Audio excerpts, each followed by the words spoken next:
Blue Box Chapter 5. Let's get into it. Like and subscribe, or I will drop Blue Box. I mean it. So the chapter begins with Hina and Taiki convincing themselves that Haruyu and Shinatsu are just friends. And you know what? I commend that. I used to do the same thing. One time in middle school, I knew this girl didn't like me, but I convinced myself that she secretly did somehow, and that there was no way she could actually like the guy she was always with. And then one day she told me that she couldn't date me, so I gave her a big villain speech, a good old monologue of how she was leading me on and stuff. But then funny enough, she was already dating the guy that I mentioned, so maybe I was somewhat in the wrong there. Moving on. During their practices, Taiki, Hina, and Kyo saw Chinatsu and Haruyu still talking up a storm, probably deciding what to name their future kids or something. Taiki and them then went on to take turns guessing why they are so close. It was like a Detective Conan episode. They were practically doing a full-on investigation. But one cool thing that came from this chapter was later on during practice and such. The badminton coach said he personally had high hopes for Taiki. After that, Chinatsu's basketball, by a twist of fate, found itself bouncing towards Taiki's direction. But as always, Taiki likes to act weird around Chinatsu, so he gave her the ball and said, well, see ya. It was like he was speedrunning, trying to get the world record for fastest time to get your crush to not like you. Unluckily for him, Chinatsu interrupted his speedrun by asking him when he'd be done with practice,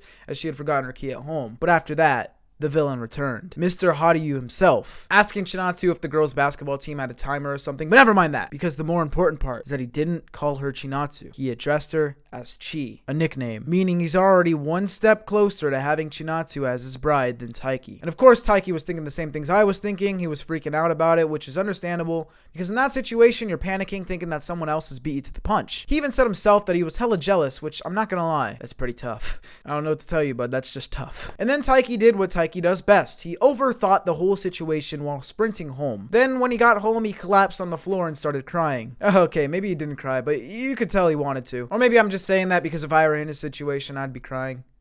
Nah, that can't be it. You know what Taiki was actually doing on the ground though?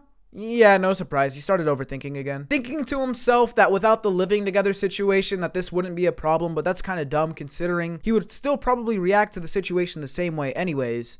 But that's just my 2 cents. Then Chinatsu suddenly appeared out of nowhere, like death appearing behind someone ready to take them to the Shadow Realm. But instead of ending his life, she just asked him how he got home so fast because all the other badminton players were still in the club room when she was leaving. Then Chinatsu did some Batman detective work of her own to deduce that Taiki ran home so she wouldn't have to wait outside for him. She literally gave him the answers to the test. All he had to say was, oh yes, I did do that for you. Now kiss me. Taiki really received the biggest bag possible and fumbled it by saying, oh no, I was just getting some good old training in, you know?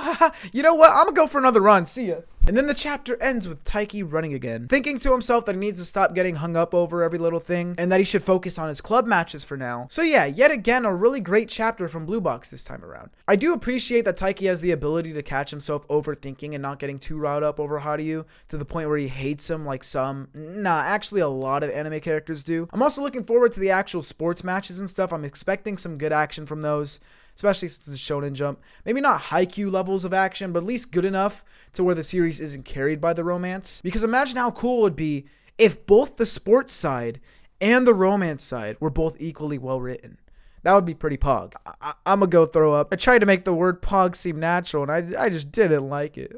I vow to never say pog again. But yeah, I think I'm gonna end it there. Once again, like and subscribe, and peace.